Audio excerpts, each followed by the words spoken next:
सुबह सुबह की सब्जी, सुबह का समय हर किसी के जीवन में एक नई उम्मीद और ऊर्जा लेकर आता है। इस कहानी में मुख्य पात्र श्यामलाल नामक एक किसान है जो अपने छोटे से गांव में परिवार के साथ रहता है। श्यामलाल की सुबह का पहला कार्य होता है अपने बाग बगीचे में काम करना और ताजगी से भरी सब्जियां उगाना। यह कहानी उनकी संघर्ष, उनकी मेहनत और उनके परिवार के साथ जुड़े रिश्तों के बारे में है।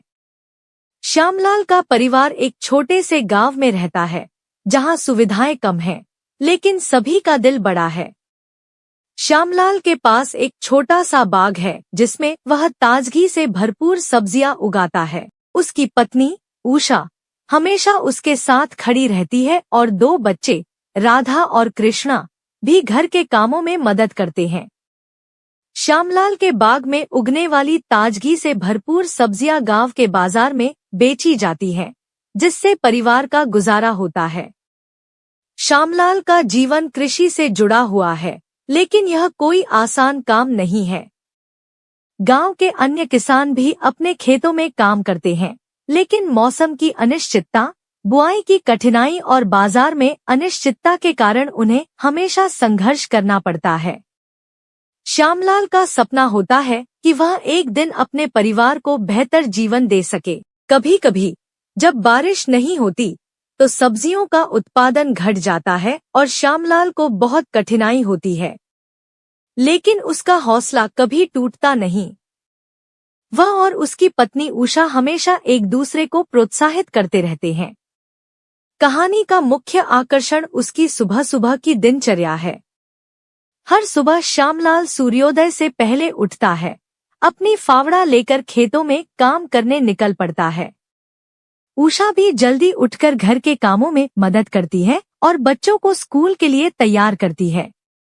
श्यामलाल के बाग में उगने वाली ताजगी से भरपूर सब्जियां गांव के बाजार में बहुत पसंद की जाती है। हर सुबह की तरह श्यामलाल और उषा सब्जियां तैयार करते हैं और उन्हें बाजार में बेचने के लिए लेकर जाते हैं।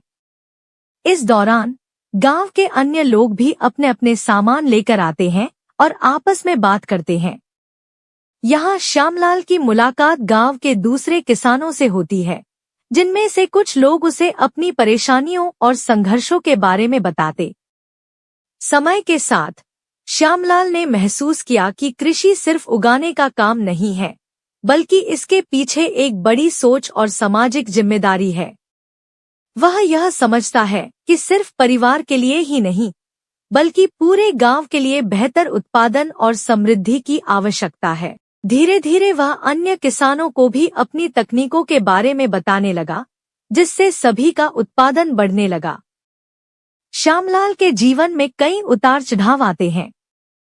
एक दिन उसकी जमीन पर एक बड़ी कंपनी का ध्यान जाता है, जो वहां महंगे प्रोजेक्ट शुरू करना चाहती है। श्यामलाल को यह प्रस्ताव मिलता है कि वह अपनी जमीन बेच दे, लेकिन श्यामलाल यह नहीं चाहता। उसे लगता है कि उसके खेत में जो ताजगी और खुशहाली है, वह किसी पैसे से नहीं खरीदी जा सकती।